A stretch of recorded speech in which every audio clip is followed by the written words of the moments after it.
동네 정미소에서 운영하는 정미소 테레비입니다. 이곳은 동네 정미소가 처음 문을 열었던 동네 정미소 성산입니다. 마포구 성산동에 위치하고 있는 매장이고요. 오늘 품종 TMI 추청에 대한 이야기는 들어가서 진행해 보도록 하겠습니다.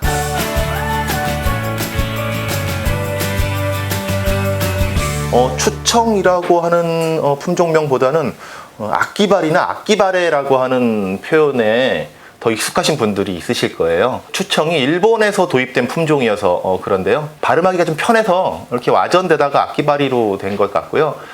정확하게 일본어로는 악기바레라고 하는 것이 맞는 표현입니다. 추청은 한자어를 그대로 표현하다 보니까 추청이라고 우리나라에 정착되게 되었습니다. 아이치현 농업연구소에서 1962년도에 개발이 되어서 1969년부터 우리나라에서 본격 재배되기 시작했습니다. 그러니까 벌써 우리나라에서 50년 정도 재배가 된 품종이고요. 거의 우리나라에 토착화되었다라고도 볼 수 있는 품종입니다. 일본에서는 아이치현 농업연구소에서 개발되긴 했지만 아이천보다 더 위에 북쪽에 있는 나가노현이라고 하는 곳에서 굉장히 많이 재배되던 품종이고요. 한때는 나가노현을 대표하는 그런 쌀 품종이었습니다. 그런데 이 추청이 벼이삭 선충 피해, 그러니까 벼이삭 선충이라고 하는 벌레가 피해를 일으키게 되면 벼에 까만 점, 흑점이 발생하거든요.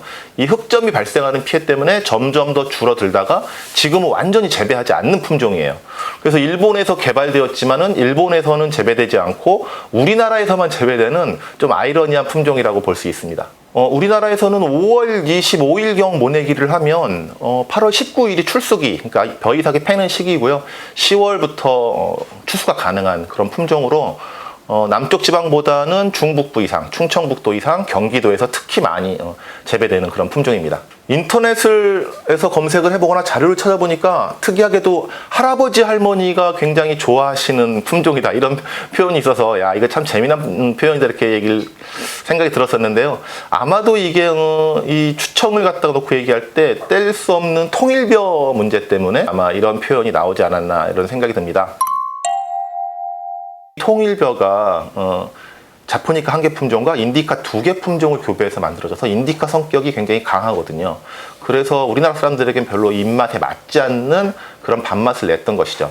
거기다가 이 통일벼가 추위에 약하기 때문에 상대적으로 추운 경기도 지방에서는 키워지기가 좀 어려웠었거든요. 그래서 경기도에서는 통일벼보다는 추청을 더 많이 키웠습니다. 거기다가 박정희 정권은 다수학 품종인 통일벼를 빠른 시일 내에 보급하기 위해서 추곡 수매 정책에서 통일벼만 수매해주는 이런 정책을 썼었고요. 그래서 정부에서는 통일벼만 수매해주니까 통일벼는 정붐이라고 이렇게 불리게 되고 경기도에서 많이 키워진 이 추청은 일반 상인들이 매입해 가니까 일반미다 이런 말이 생겨날 정도로 통일벼와 추청이 대비되는 품목으로 사람들에게 인식되어 왔습니다. 그러니까 그 시대를 사셨던 분들, 연세가 있으신 분들은 통일벼가 쌀 자급을 이루고 뭐 배고픔을 덜어주고 했던 효과는 있었지만 또 강제적으로 보급하는 것에서 오는 반발감 또 그리고 맛이 떨어지는 것에 대한 인식 이런 것 때문에 통일벼는 별로 맛이 없는 품종이고 추청은 훨씬 더 맛이 있는 품종이다 라고 하는 인식이 이때부터 생겨나게 된 것이죠. 사실 추청은 뭐 이미지가 좋다는 것뿐만 아니라 실제로 밥맛도 굉장히 좋습니다. 단백질 함량은 6.6%고 아밀로스 함량은 18.8%인데요. 추청은 쌀알이 좀 작고 씹는 질감이 찰진 것을 좀 넘어서서 약간 쫄깃하다라고 하는 느낌이 들 정도의 식감을 갖다가 보여줘요. 또 쌀에는 호화 온도라고 하는 게 있는데 뭐 이건 따로 말씀드릴 기회가 있겠지만 쌀의 전분이 익어서 밥이 되는 온도예요. 보통 60도에서 80도부터 이 호화 개시 온도, 그러니까 쌀이 밥이 되는 것인데요. 네, 이 호화 온도가 낮다라고 하는 것은 어떤 걸 의미하냐 하면요. 고온 고압이 아니어도 밥이 빨리 되고 밥이 맛있게 된다라고 하는 거죠.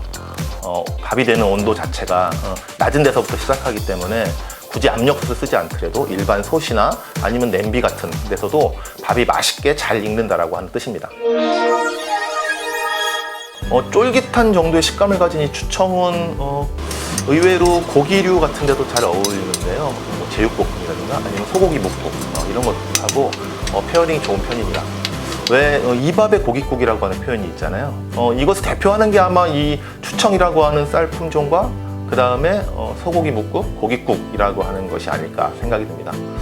추청을 드실 때 아마 고깃국하고 한번 같이 드셔보시면, 그리고 또 이 통일벼와의 이야기를 같이 생각하면서 드셔보시면 훨씬 더 맛이 있지 않을까 이렇게 생각을 합니다. 그런데 이 쫄깃할 정도로 차진 식감이 있는 이 추청을 향후 몇 년 후부터는 혹시라도 못 먹지 않을까? 이 땅에 사라지지 않을까 하는 예측을 조심스럽게 한번 해보는데요. 지난 4월 9일 경기도 농업기술원에서는 경기도 전체에서 키워지고 있는 일본벼 품종을 우리 벼 품종으로 교체해 나가는, 바꿔나가는 것을 하겠다라고 하는 발표를 했어요. 실제로 경기도의 벼 재배 면적이 78,021헥타르인데 이 중에 64%가 고시히카리, 히토메보레, 그리고 추청 같은 일본 품종이거든요. 특히나 추청은 39,000헥타르가 키워지니까 거의 경기도에서 재배되는 쌀의 반이 일본 품종인 추청이라고 볼 수 있는 거죠. 너무 한 가지 품종이, 경기도에서는 너무 한 가지 품종이 키워지다 보니까 특정 병충해가 일어나게 되면 그 병충해 피해가 굉장히 크게 생기거든요. 또 하나는 일본 품종이기 때문에 경기미 브랜드에 좋지 않은 영향을 미칠 것이다라고 하는 판단하에 꾸준하게 우리 쌀 품종을 개발하려고 하는 노력을 기울여 왔습니다.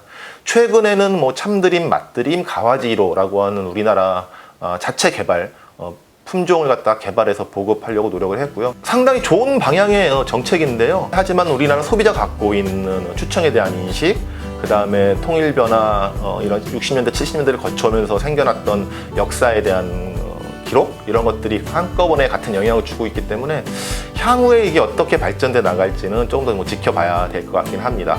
오늘 정미소 테레비 쌀밥 연구소 품종 TMI는 추청이었습니다. 네. 다음 시간도 기대해 주시고요. 구독 꼭 눌러주세요. 감사합니다.